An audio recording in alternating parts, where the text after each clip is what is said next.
Assalamualaikum warahmatullahi wabarakatuh.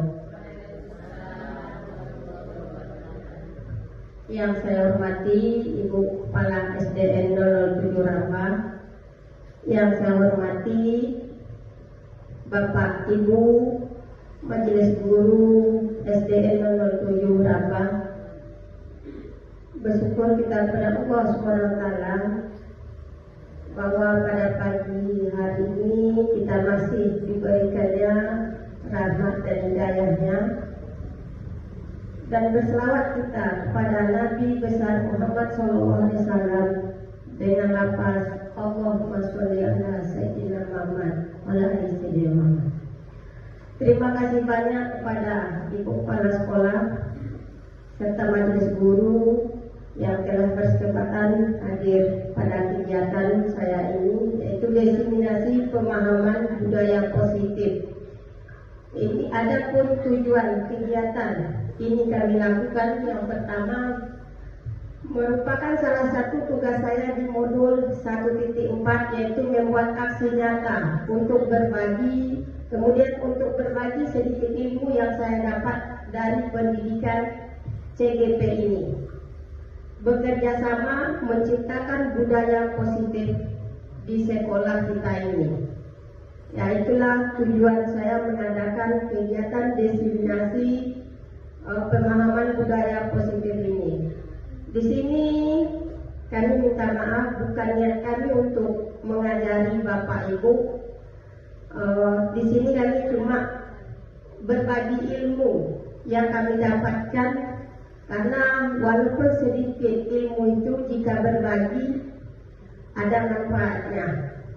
Di sini juga bukan kami untuk menggurui Bapak Ibu, tapi kami cuma ingin mengajak sama-sama kita menerapkan budaya positif di sekolah kita ini agar tercapainya peserta didik yang berprofil pelajar Pancasila. Itulah tujuan kami. Baiklah Bapak Ibu, pada modul 1.4 ini terdapat 6 konsep budaya positif. Yang pertama, disiplin positif. Kemudian teori motivasi, penghargaan dan hukuman. Yang ketiga, keyakinan kelas. Yang keempat, kebutuhan dasar manusia. Yang kelima, ada 5 posisi kontrol. Yang keenam, segitiga restitusi. Sebelum saya mengurai tentang 6 konsep dari budaya positif tersebut, sebaiknya kita tahu apa tujuan pendidikan itu menurut Ki Hajar Dewantara. Menurut Ki Hajar Dewantara, pendidikan itu menuntut segala kodrat yang ada pada anak, agar anak dapat mencapai keselamatan dan kebahagiaannya yang setinggi-tingginya, baik sebagai manusia maupun sebagai anggota masyarakat. Menuntut berarti tugas kita sebagai guru itu menuntut. Ada Bapak Ibu yang tahu apa arti dari menuntun itu?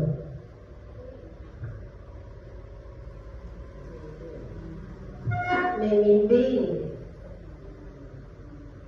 Apa lagi Bu? Mengarahkan. Oke. Sekarang kita sudah tahu bahwa kita itu tugasnya cuma membimbing, mengarahkan. Berarti proses pembelajaran itu bukan teacher center lagi, ya, tapi teacher student. Ya, proses pembelajaran itu, dalam pembelajaran itu bukan kita yang harus diikuti anak. Dalam artian kata di sini tuh kita kuatkan minat anak itu, kita bimbing minat anak itu. Ya memang komentarnya banyak, itu sulit kali.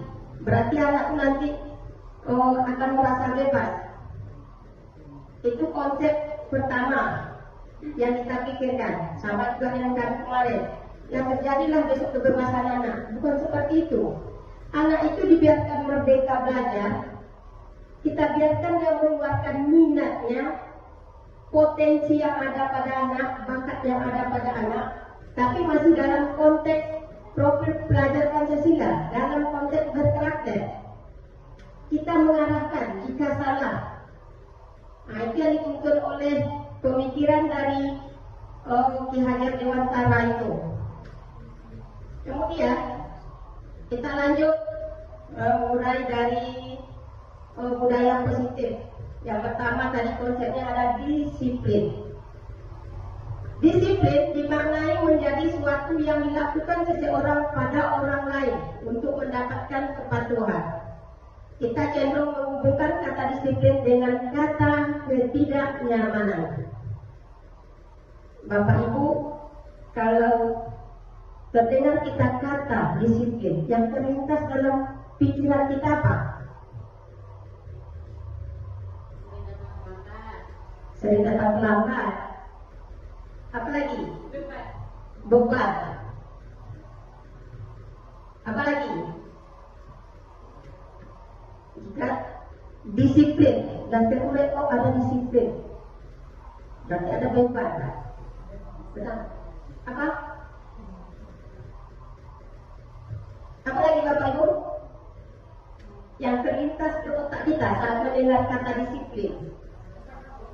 Tepat waktu, patuh terhadap apa yang peraturan. Berarti kan termasuk juga kata ketidaknyamanan. Ya, itu kata disiplin. Disiplin menurut Ki Hajar Dewantara menyatakan bahwa untuk mencapai kemerdekaan atau dalam konteks pendidikan kita saat ini yaitu menciptakan murid yang merdeka. Syarat utamanya adalah harus ada disiplin yang kuat. Disiplin yang dimaksud adalah disiplin diri, ya, yang memiliki motivasi internal. Berarti motivasinya dari dalam diri, ya. Jika kita tidak memiliki motivasi internal, maka kita memerlukan pihak lain untuk mendisiplinkan kita atau memotivasi eksternal. Adanya berasal dari luar, eksternal kan dari luar. Yang saya lakukan kadang di kelas masih mendisiplinkan anak dengan eksternal. Ya sampai sekarang saya sudah berlangsung juga mengajar anak itu supaya mendisiplinkan diri dari internal. Maksudnya apa? Dari kesadaran dirinya sendiri. Kalau dari kita yang mengontrol anak, yang mengungkap anak itu cuma melakukan di saat di depan kita. Pas setelah kita tidak ada, anak kita itu lupa bagaimana itu peraturan yang ada. Dia akan akan merasa bebas tanpa guru yang mengontrol. Berarti kita sebagai pendidik dikatakan belum berhasil. Ya, jika anak itu sudah mampu menyadarkan dirinya bahwa ini, jika saya datang terlambat, saya akan rugi. Berarti dia sudah sadar terhadap akan disiplin itu. Dia sudah sadar dengan sendirinya melalui internal, berarti berdasarkan dari dirinya sendiri. Jika dia sudah seperti itu, insya Allah dia akan menjadi manusia yang sukses. Itu biasanya. Oke Bapak Ibu, kita ansur bagaimana itu cara mengajak anak itu menyadarkan bahwa disiplin itu sangat penting. Kemudian apa arti disiplin? Apa yang terlintas oleh Bapak Ibu mengenai disiplin tadi? Arti dari disiplin tadi? Taat, patuh. Oke, arti disiplin menurut dia menyatakan bahwa arti kata disiplin berasal dari bahasa Latin, yaitu disiplin yang artinya belajar. Ya, disiplin bukan harus langsung kita mematuhi rupanya. Kita belajar bagaimana kita melatih diri kita. Karena selama ini termasuk saya sendiri, saya asal kata disiplin, oh kita harus patuh, harus taat.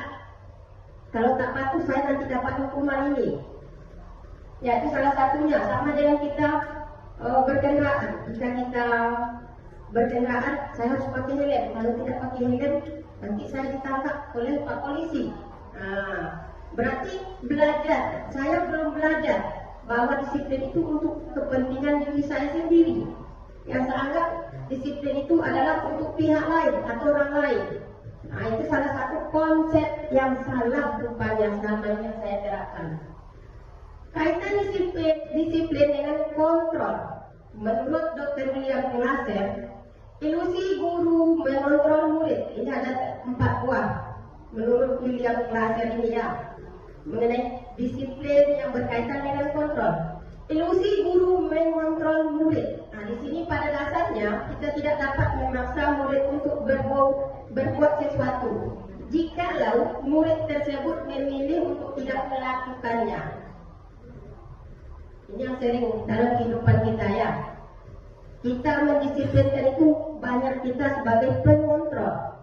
Perasaan kita, ilusi kita, jika saya kontrol anak ini, berarti dia tidak akan melakukan.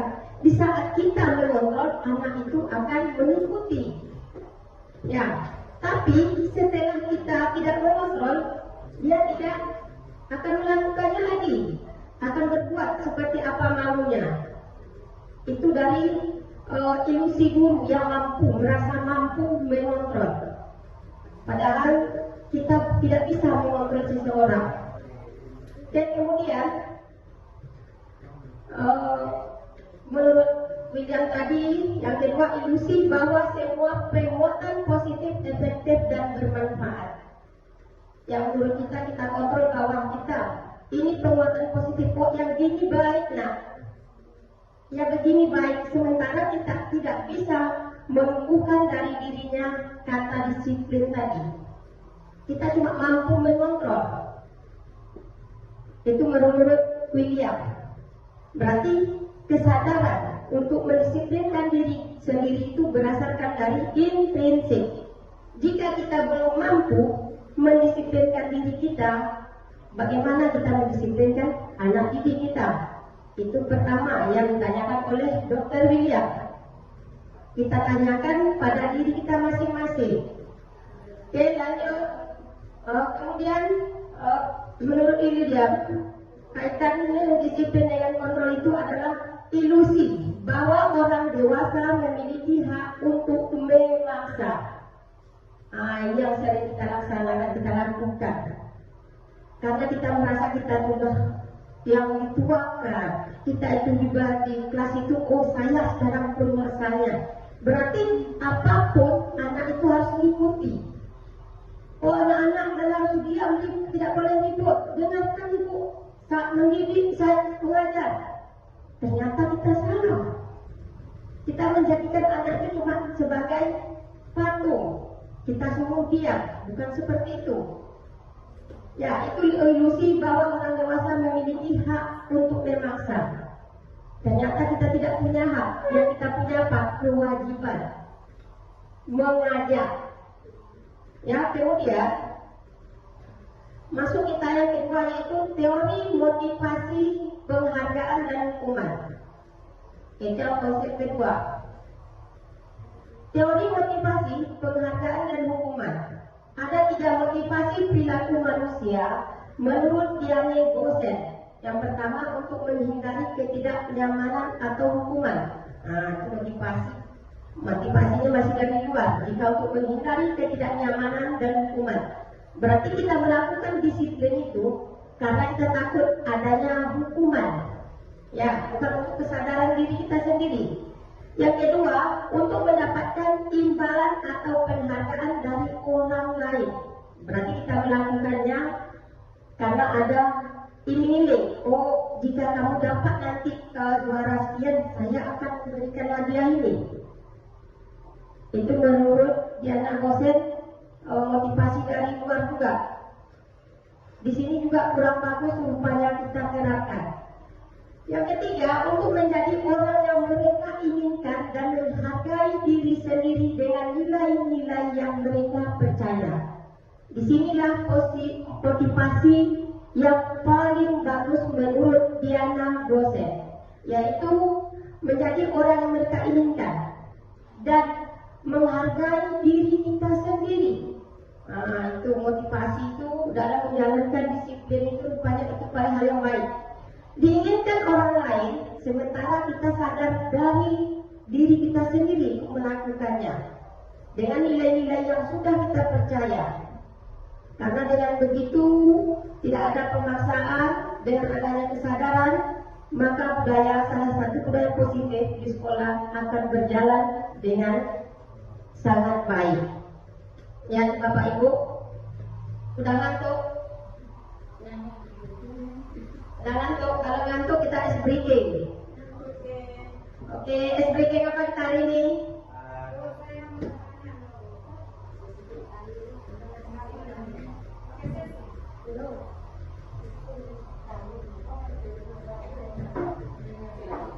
Ice breaking apa kita?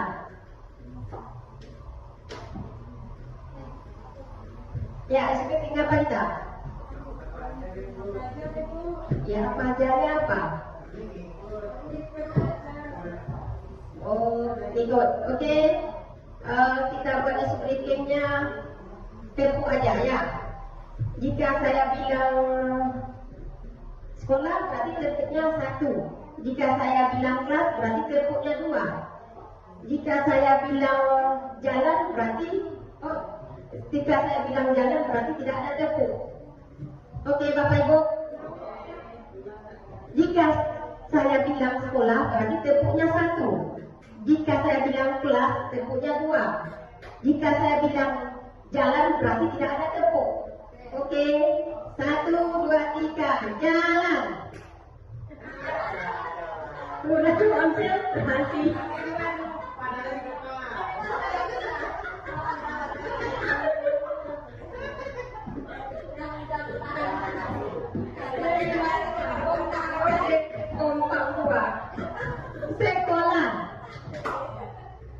Sekolah, kelas, sekolah, jalan. Oke. Cuma pertama tadi kesalahan. Oke, bukan itu kesalahan. Berarti kurang konsentrasi. Saking semangatnya itu Bapak Ibu. Oke. Kita lanjut ke konsep berikutnya, yaitu penghargaan. Dihukum penghargaan. Ya. Dihukum penghargaan. Penghargaan itu banyak bukan untuk kesenangan semata. Ya, penghargaan itu bisa menjadi hukuman. Kita tengok pengaruhnya jangka pendek dan jangka panjang. Penghargaan efektif jika kita menginginkan seseorang melakukan sesuatu yang kita inginkan dalam jangka waktu pendek. Nah, penghargaan itu bisa kita berikan dengan jangka waktu pendek, maksudnya bisa memotivasi orang melakukannya, tapi tidak terus-terusan. Yang kemudian jika kita menggunakan penghargaan lagi dan lagi, maka orang tersebut akan tergantung pada penghargaan yang diberikan, serta kehilangan motivasi dari dalam. Itu untuk jangka panjang. Jika sering kita memberikan dengan waktu yang lama, jangka waktu lama maksudnya di sini, hari ini kita berikan penghargaan, besok tidak lagi, besoknya ada lagi. Itu bisa menghilangkan motivasi seseorang dari dalam. Kenapa? Dia melakukannya atas dasar nanti saya dapat penghargaan, saya nanti dapat pujian. Ya, itu rupanya juga tidak baik sering memberikan penghargaan. Yang kemudian, jika kita mendapatkan penghargaan untuk melakukan sesuatu yang baik, maka selain kita senantiasa berharap mendapatkan penghargaan tersebut, lagi kita pun tidak menyadari tindakan baik yang kita lakukan. Itu dia. Pertama kita melakukannya adalah dengan niat baik. Saya melakukan ini untuk diri saya sendiri.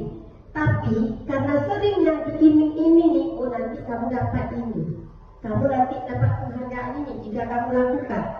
Niat baik kita yang baik tadi seiring waktu akan mengikis sendiri. Nah, itu kita rubah juga ya Bapak Ibu kebiasaan. Lanjut kemudian yang kedua dari penghargaan itu berhukum yaitu penghargaan tidak efektif. Di sini suatu penghargaan adalah suatu benda atau peristiwa yang diinginkan, yang dibuat dengan persyaratan. Hanya jika kita melakukan hal ini, maka kita akan mendapatkan penghargaan yang diinginkan. Maksud di sini, jika kita tidak melakukan, berarti kita tidak mendapatkan penghargaan. Yang benar, memang seperti itu. Kemudian jika saya mengharapkan suatu penghargaan dan tidak mendapatkannya, maka saya akan kecewa. Nah, itu dia. Penghargaan itu juga bisa menjadikan kita tidak mau melakukannya lagi jika kita tidak mendapatkannya. Serta kemungkinan lain kali saya tidak akan berusaha sekeras sebelumnya. Itu dia. Penghargaan itu bisa juga menghilangkan. Ya, dia tidak mau berusaha lagi. Yang kemudian jika kita memberikan seseorang untuk suatu penghargaan untuk melakukan sesuatu, maka kita harus terus-menerus memberikan penghargaan itu.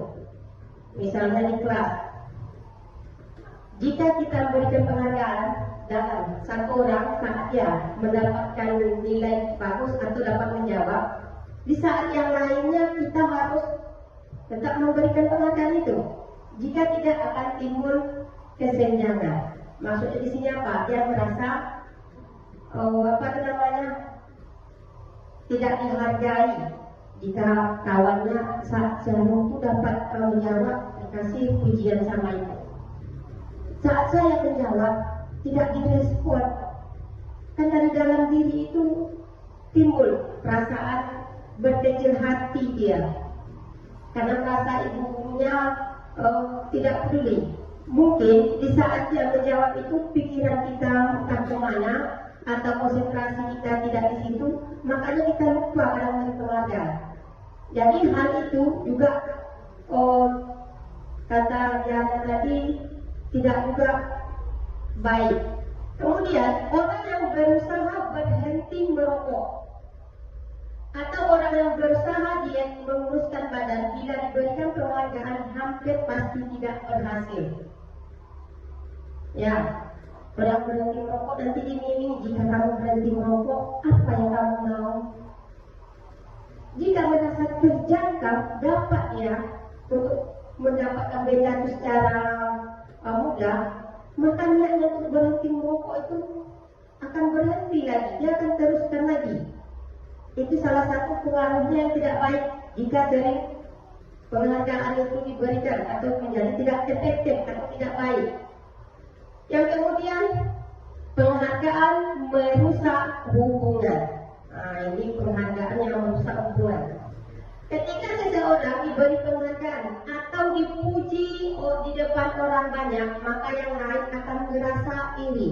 Nah, disinilah yang sana kita puji, oh cantiknya anak ibu, sementara sebelah sini tidak kita puji, maka timbul iri hati dalam dirinya. Dan sebagian dari mereka akan tidak menyukai orang yang diberikan penghargaan tersebut. Nah, yang lebih parahnya, jika kita sering beri penghargaan atau pujian itu pada seseorang, kawannya banyak yang tidak menyukai. Ya, dia dikasih pujian, dia cantik, mana cantik, kan terjadi kesenggangan merusak hubungan. Kemudian jika seorang guru sering memberikan penghargaan kepada murid-muridnya, besar kemungkinan murid-muridnya termotivasi hanya untuk menyenangkan gurunya. Mereka tidak akan bersikap jujur kepada gurunya. Pernah tak Bapak Ibu merasa hal ini? Ada tak? Kemarin saya pernah juga merasa seperti ini mengenai nilai. Saat koreksi bersama, masing-masing mengoreksi. Jadi yang dapatnya nilainya tinggi, saya kasih jempol. Oke, yang dapat nilai yang benar semuanya bawa sini, ibu kasih tanda tangan. Ini nilainya, ibu kasih jempol. Rupanya itu bisa menimbulkan ketidakpuasan Mengapa? Karena dia merasa, oh saya nggak pernah, saya hapuslah, saya tukarlah jawabannya. Nah, itu yang akan terjadi jika penghargaan itu merusak hubungan. Terjadinya ketidakjujuran pada anak. Yang kemudian, penghargaan menciptakan persaingan di dalam kelas dan persaingan menciptakan kecemasan. Nah, ini penghargaan. Bisa menciptakan persaingan di dalam kelas. Jika terjadinya persaingan, maka akan terciptanya kecemasan. Kecemasan itu cenderung membuat anak itu yang biasanya mungkin dia gembira, biasanya dia suka bercerita, karena adanya penghargaan jika dapat ini, edukasi ini, mungkin dia sudah mikir, oh saya tidak akan dapat, saya tidak dapat mencapainya. Jadi dia akan cemas dari dalam dirinya. Apalagi kata itu kita buat, jika anak ibu tidak dapat menjawab ini, tidak boleh pulang. Itu yang membuat drop anak. Bahkan anak akan kehilangan semangatnya. Besok pagi malaslah sekolah, katanya. Mengapa? Besok pagi pasti seperti itu, mau pulang. Siapa yang tidak dapat, tidak boleh pulang, kan timbul kemalasan di anak. Itu yang dilarang kita memberikan penghargaan seperti itu. Kemudian mereka yang percaya bahwa mereka tidak memiliki kesempatan untuk mendapatkan penghargaan akan berhenti mencoba. Inilah hal yang lebih parahnya. Dia akan memvonis dirinya sendiri bahwa oh saya tidak akan mampu nanti mendapatkan itu. Lebih baik saya tidak ikut. Ini yang sering di kelas saya terutamanya. Bilang kalau dapat ini nanti kita buat ini, Bu bilang itu untuk dirinya. Saya nggak akan dapat.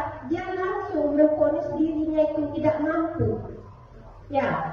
Di sini tanpa kita sadari, kita sudah membunuh salah satu motivasi anak. Tanpa kita sadari. Ya Bapak Ibu, berarti hal itu juga kurang baik kita terapkan.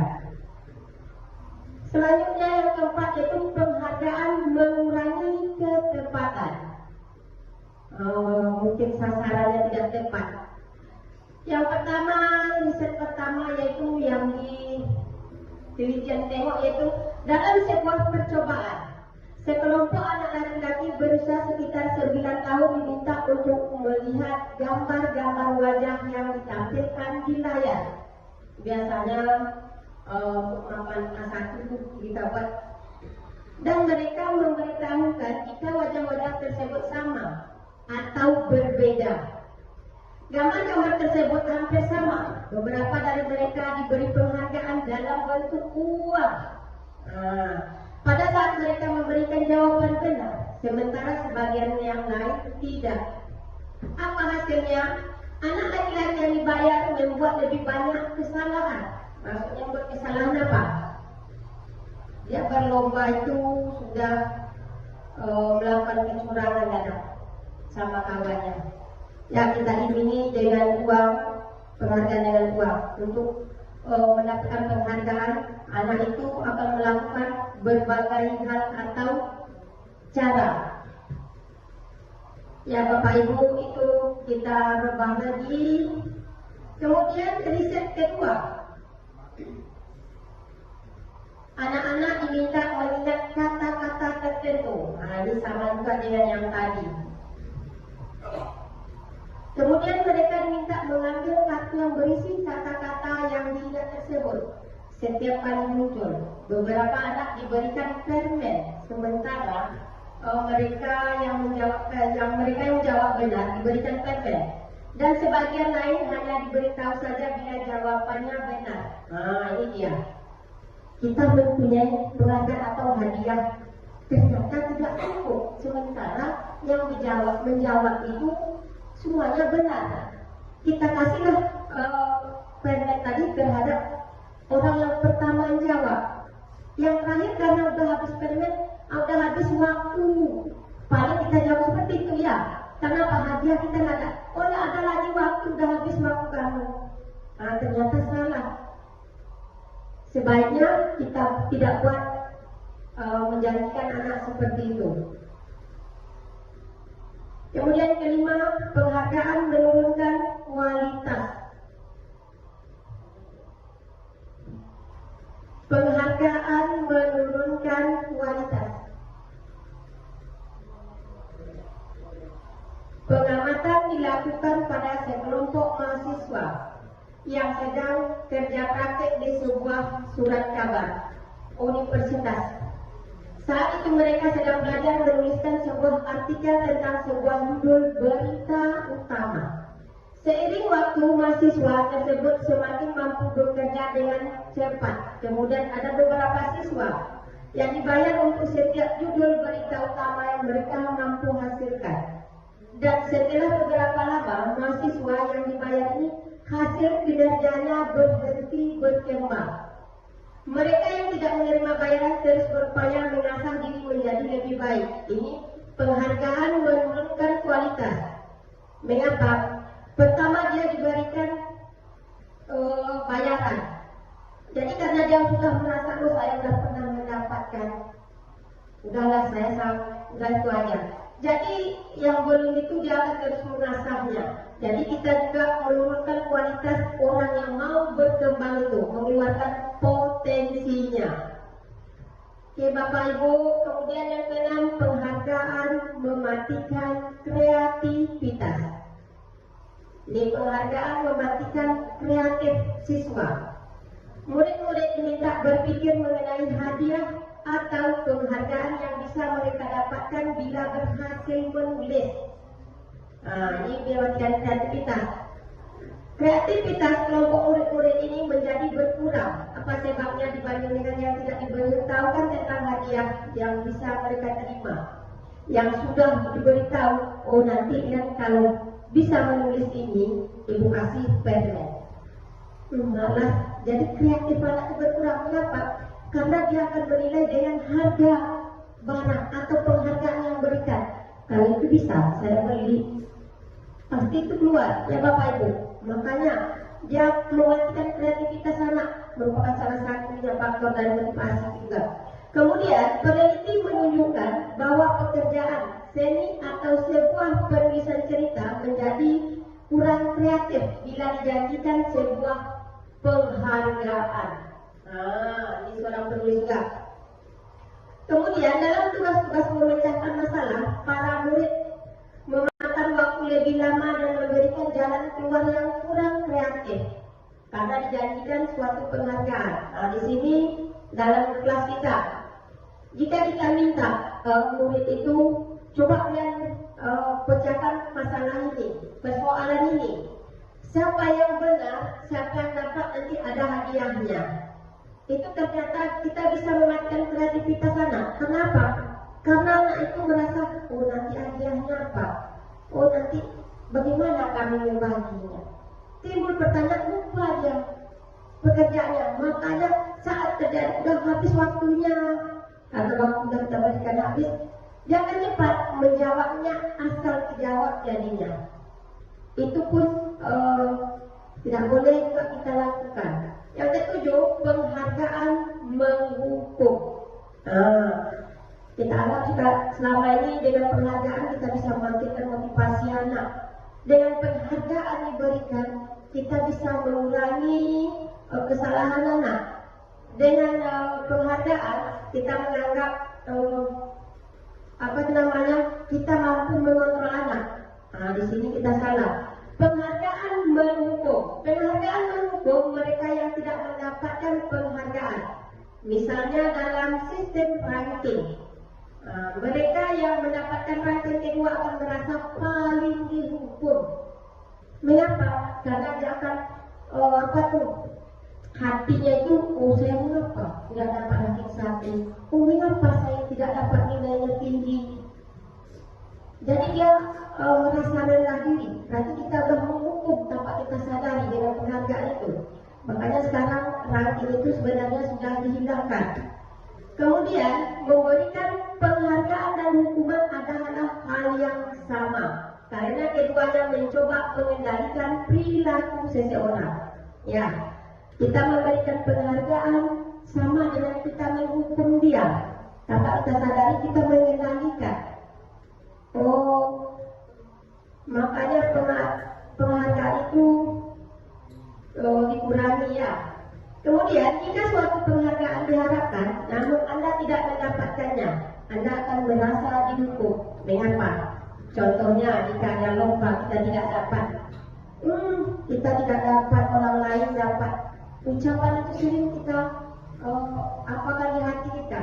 Kita merasa mengapa saya tidak dapat, orang lain dapat. Pasti itu yang tercetus di hati kita, ya nak Bapak Ibu. Kemudian yang ke-8, motivasi dalam diri atau intrinsik.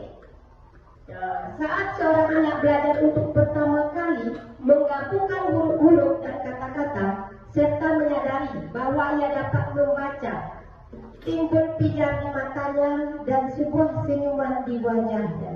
Anak tersebut begitu bergembira bahwa ia telah mempelajari dan menguasai suatu keterampilan baru. Kesadaran akan kemampuannya bahwa dia sudah membaca sesungguhnya merupakan penghargaan. Ya, tanpa kita berikan apapun, anak yang baru pandai menulis tanpa kita janji, dan sebenarnya dia telah mendapatkan penghargaan sendiri dengan merasa dia gembira. Ya, jadi kita tidak perlu sering mengiming-imingi anak dengan segala sesuatu penghargaan. Kemudian, jika kita memberikan penghargaan kepada seorang anak pada saat dia sedang merasa bangga dengan pencapaian dia sendiri, maka kita akan mengambil kegembiraan yang saat itu sedang dirasakan secara alamiah.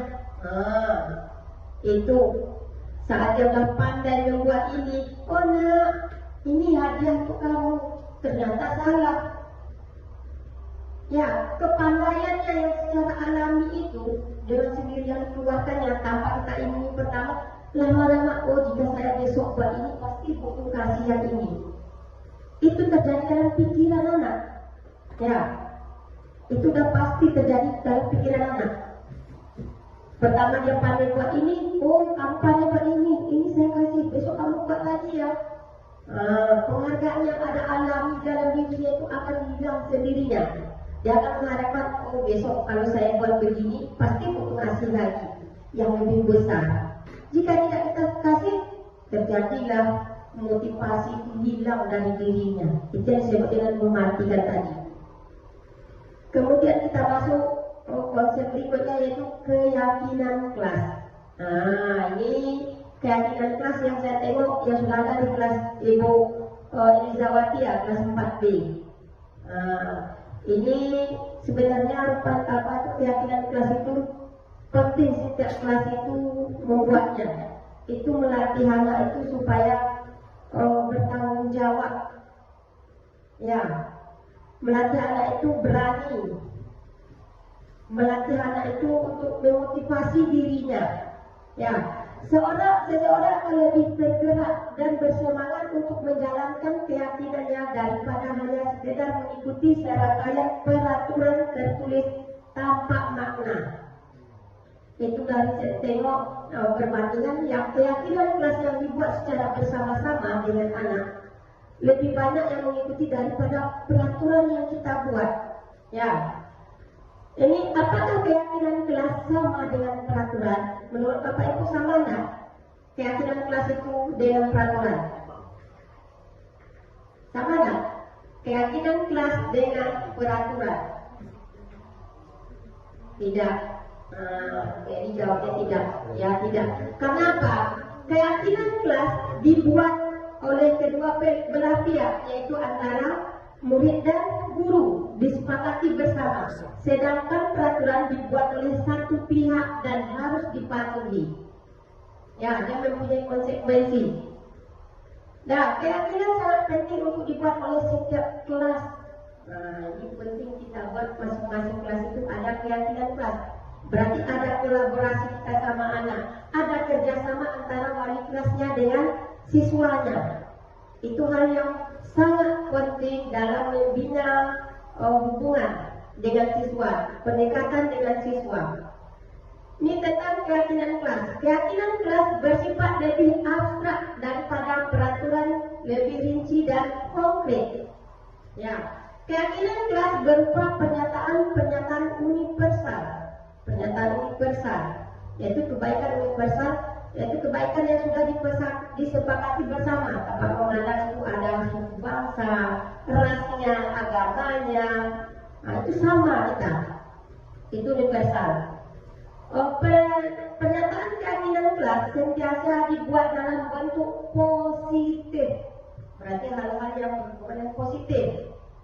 Keyakinan kelas hendaknya tidak terlalu banyak sehingga mudah diingat dan dipahami oleh semua warga kelas. Jadi keyakinan kelas itu nggak usah terlalu banyak, cukup sedikit aja. Yang penting bisa nggak kita menjalankannya, murid kita itu. Oke, lanjut.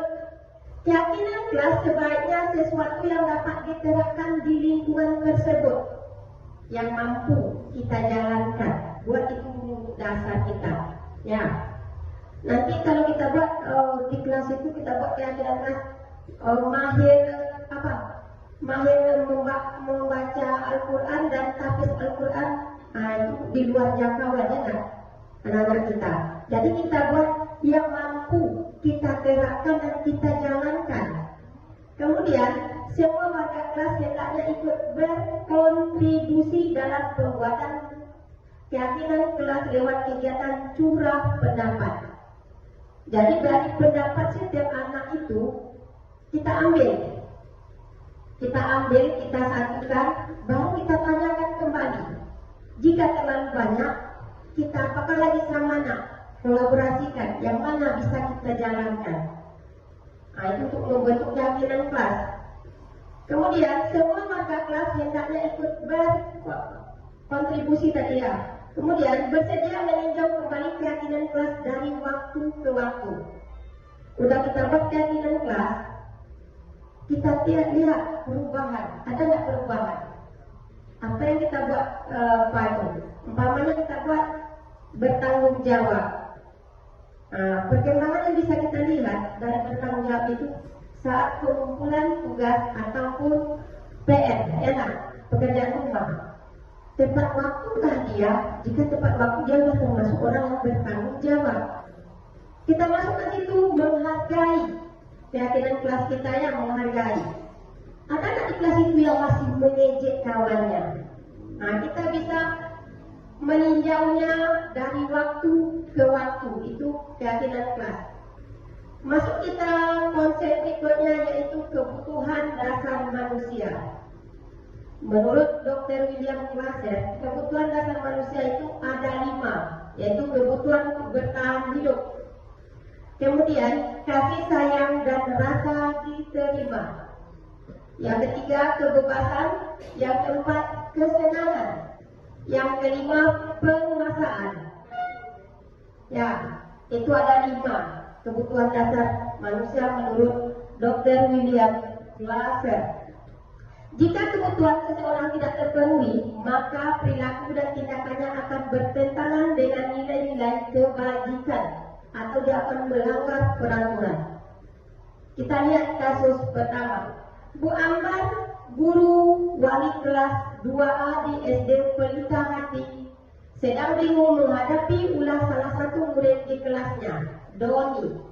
Beberapa anak di kelas 2A telah datang padanya dan mengeluhkan Doni yang sering kali meminta bekal makan siang mereka dengan paksa. Jika Bapak Ibu menghadapi situasi seperti Ibu Ambar, apa yang akan Ibu lakukan?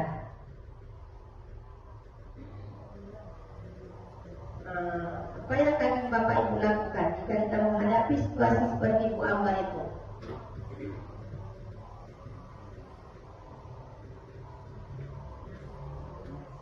Menasihati,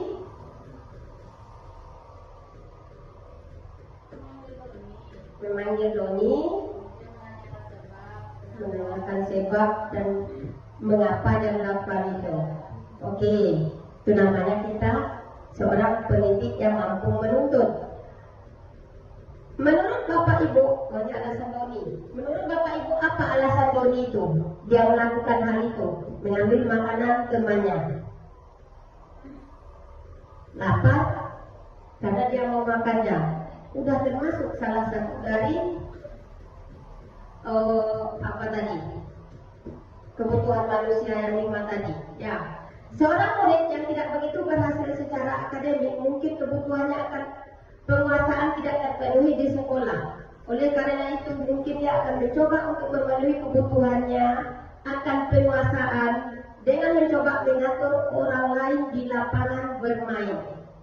Ya, itu merupakan salah satu kebutuhan penguasaan. Jika tidak terpenuhi di tempat itu, dia akan melampiaskan tempat lain.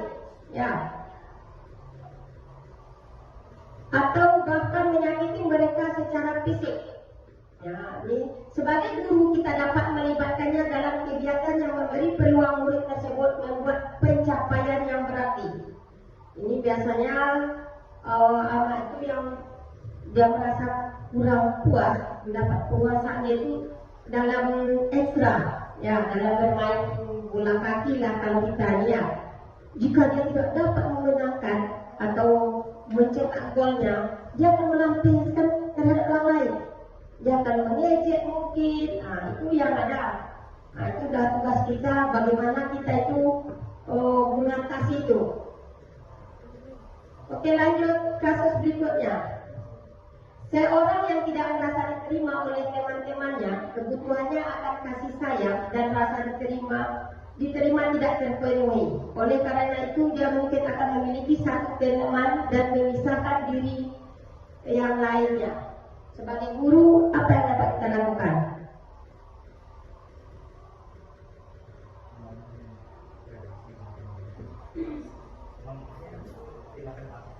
Tindakan kelas. Oke, yang lain? Yang lain? Apa? Sebagai guru kita apa? Oke, di sini sebagai guru kita bisa membangun hubungan yang bisa membangun kepercayaan dan keintiman dengan anak ini. Maksudnya kita pendekatan, kita kasih arahan, itu yang bilang tadi Pak Roni tadi, ya, membangun relasi.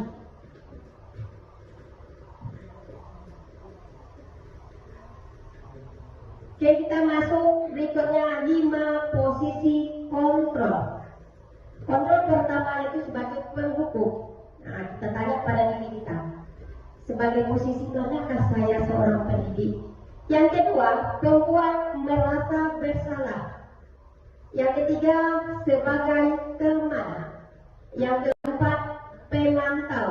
Yang kelima, manajer. Posisi kontrol manakah kita sekarang? Pemantau, kata Bu Sarmi. Posisi mana kita? Jika sebagai penghukum, seorang penghukum bisa menggunakan hukuman fisik maupun verbal atau dengan suara, ya. Ini dulu sebelum saya mengikuti CGP ini belajar Bapak Ibu, saya sering menggunakan penghukum itu dengan menggunakan verbal, dengan bahasa lisan saya. Dengan apa? Berkata yang tidak wajar pada anak, menyuruh anak jika bersalah itu dengan bahasa yang kasar. Itu akan menimbulkan rasa dongkol, dendam pada diri anak, bukan membangun dia menjadi orang yang baik. Kita itu mengajarkan anak itu semakin berbuat yang tidak baik. Ya, di posisi kontrol sebagai penghukum. Itu biasanya bahasanya kita pakai bahasa yang lebih kasar, itu patuhi aturan saya atau kamu awas, dengan adanya ancaman, ya kan? Siapkan tugas kalian. Jika tidak siap, kalian tidak boleh pulang. Itu yang sering saya lakukan kemarin. Kuat ini, jika hari ini tidak dikumpulkan dan tidak dapat nilai, ternyata itu salah total. Kenapa? Tanpa kita sadari, kita sudah membuat anak itu melawan dalam hatinya. Ya, membuat anak itu dongkol. Begini Bu, awas sih Bu, besok saya sudah tamat, besok saya buat gini. Jadi kita sebagai guru itu tidak berhasil rupanya. Kenapa? Cuma saat kita mengontrol itu, saat kita menjadi gurunya, kita cuma bisa dapat menekannya. Setelah dia selesai, timbulnya Ya, itu penghukum itu ternyata sangat tidak baik. Nah, kita tanyakan pada diri kita itu. Kemudian perempuan merasa bersalah. Ini kontrol kedua. Nah, ini ternyata kurang bagus juga. Dengan kata-kata apa? Mungkin anak itu berbuat salah. Ibu sangat kecewa sama kamu, nak. Nah, itu juga bisa mematikan anak upahnya. Kenapa?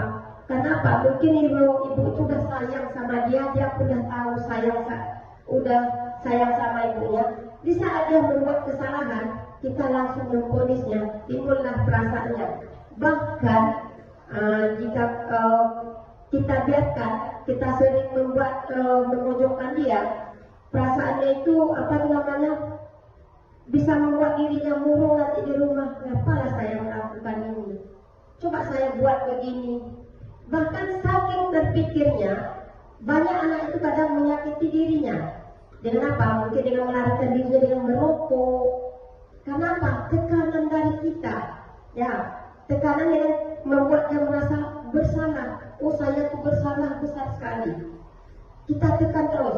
Nah, jadi dari penekanan itu anak tuh menyimpang dari dia akan diam. Dia berpikir, oh saya salah yang ini. Jadi dia melarikan terhadap hal-hal yang tidak baik. Nah, itu posisi kontrol yang tidak baik juga. Nah, itu kita ansur Bapak Ibu, baik itu di rumah maupun di sekolah. Kemudian, posisi kontrol yang berikutnya adalah sebagai teman. Ya. Guru pada posisi ini tidak akan menyakiti muridnya, namun akan tetap berupaya mengontrol murid melalui persuasi dengan lembutnya. Ya, posisi teman pada guru bisa negatif ataupun positif. Positif di sini berupa hubungan baik yang terjalin antara guru dan murid. Ya, ini di posisi positif. Ya, guru di posisi temannya berupaya menggunakan hubungan baik dan humor. Untuk mempengaruhi mereka akan berkata, ayo bantulah demi bapak ya. Ayo bantu ibu demi ibu ya. Sayang tak kamu sama ibu. Kita mengajak dia berteman, posisi kontrol itu. Tapi di saat anak itu berbuat salah, dia akan berpikir hal negatif. Karena kenapa? Karena dia merasa, oh nanti saya buat salah pun akan dibantu ibu. Jika sering, Ya sudah, hal negatif dari posisi teman adalah bila suatu saat guru tersebut tidak membantu, maka murid tersebut akan kecewa. Dia akan berpikir, oh saya pikir bapak atau ibuku teman saya, mau membela saya dalam segala hal. Maka posisi teman rupanya kurang bagus juga jika tidak kita terapkan secara baik. Masuk kita posisi kontrol berikutnya, yaitu pemantau. Nah, ini pemantau. Memantau berarti mengawasi. Pada saat kita mengawasi, kita bertanggung jawab atas perilaku orang yang kita awasi. Posisi pemantau berdasarkan pada peraturan-peraturan dan konsekuensinya. Dengan menggunakan sanksi atau konsekuensi, kita dapat memisahkan hubungan pribadi kita dengan murid sebagai seorang yang menjalankan posisi pemantau. Nah, ini pertanyaan pemantau. Yang pertama, pemantau itu dari kasus Adi. Adi, tahukah kamu jam berapa kita memulai? Tahu, Pak. Kamu terlambat 15 menit. Apakah kamu sudah mengerti konsekuensinya? Ya, itu sebagai pemantau. Ya. Adi menjawab, paham Pak, saya harus tinggal kelas pada jam istirahat. Nanti dan mengerjakan tugas ketertinggalan saya. Menjawab Adi dulu. Ya benar, nanti saat jam istirahat kamu harus tinggal di kelas untuk menyelesaikan tugas yang tertinggal tadi. Saya tunggu. Berarti kita memantau dia. Jika kita tidak pantau, itulah anak itu nanti bapak nggak ada, ibu nggak ada, ya udah. Berarti pemantau juga kurang efektif atau ideal. Yang terakhir ada posisi kontrol manajer. Posisi terakhir manajer adalah posisi di mana guru berbuat sesuatu bersama dengan murid. Ya, mempersilahkan murid mempertanggungjawabkan perilakunya, mendukung murid agar dapat menemukan solusi atas permasalahannya. Ya, atas permasalahannya sendiri. Seorang manajer telah memiliki keterampilan di posisi teman maupun pemantau. Nah, sebagai manajer dia udah ada posisi kontrol pemantau ada juga sama dia. Sebagai teman ada juga, berarti dari gabungan tadi diambillah positifnya dalam manajer ini. Dan dengan demikian bisa jadi di waktu-waktu tertentu kembali kepada kedua posisi tersebut bila diperlukan.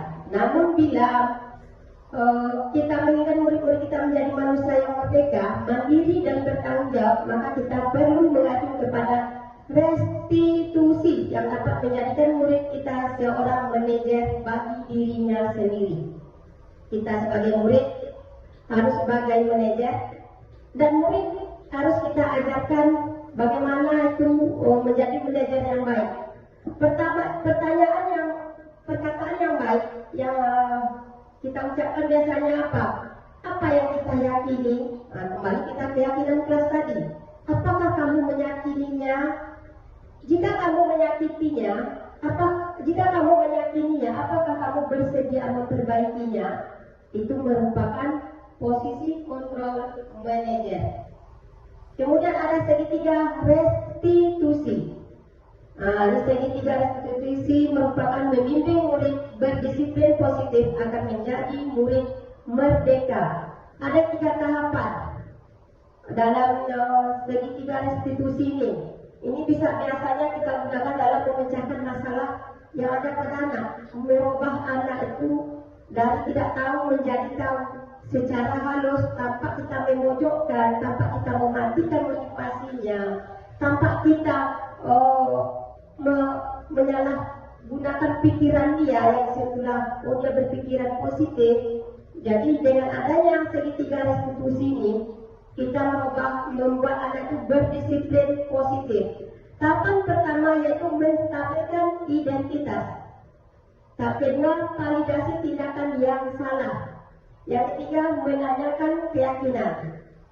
Ini kemarin saya sudah coba di kelas. Dengan menstabilkan identitas itu, saya buat pertanyaan. Dengan pertanyaan, tidak ada manusia itu yang tidak bersalah, nak. Semuanya bersalah. Tapi kesalahan itu tidak harus merugikan orang lain. Ya, Bu. Kemudian saya coba dengan validasi tindakan yang salah. Validasi tindakan salahnya itu tampak langsung saya bilang. Saya coba menggalinya secara halus. Mengapa dia berbuat seperti itu? Apa alasannya? Itu saya coba tanya. Dia menguraikan sendiri isi hatinya. Saya berbuat begini karena dia mencontek terus, Bu. Kita tahu alasannya. Tanpa kita langsung, karena dicontek oleh teman ini. Kenapa? Di situ kita masuk, dari situ kita bisa menyadarkan dia, walaupun tindakannya itu benar, walaupun tindakan yang dibuatnya itu benar, tapi kita masuki dengan keyakinan kelas yang sudah kita buat. Benar nggak? Semangat dengan keyakinan kelas yang kamu perbuat tadi, dengan berteriak pada teman kamu itu. Tidak, apa sebabnya?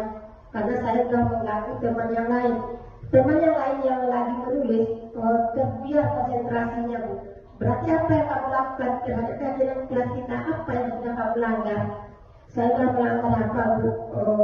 Saya tidak menghargai teman yang lagi menjawab soal dengan yang berkonsentrasi.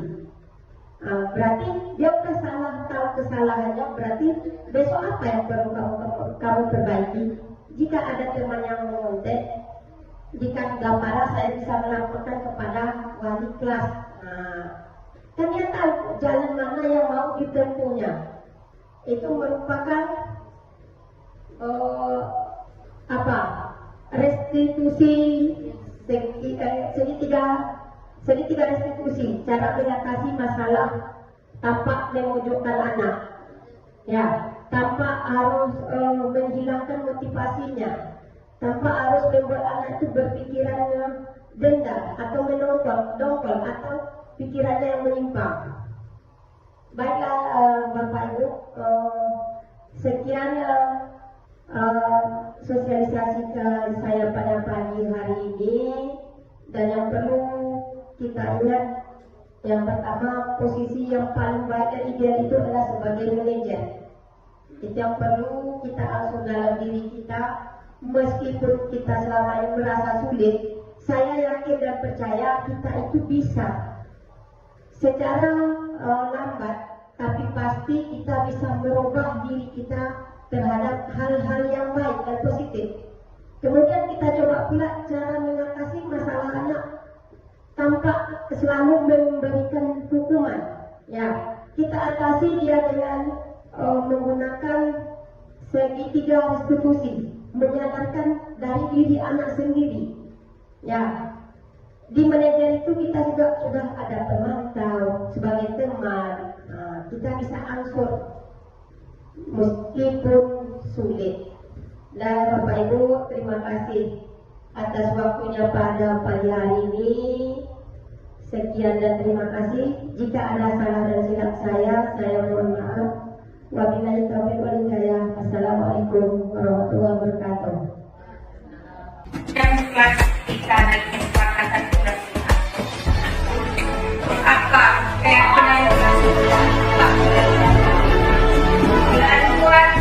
keyakinan kelas masing-masing itu coba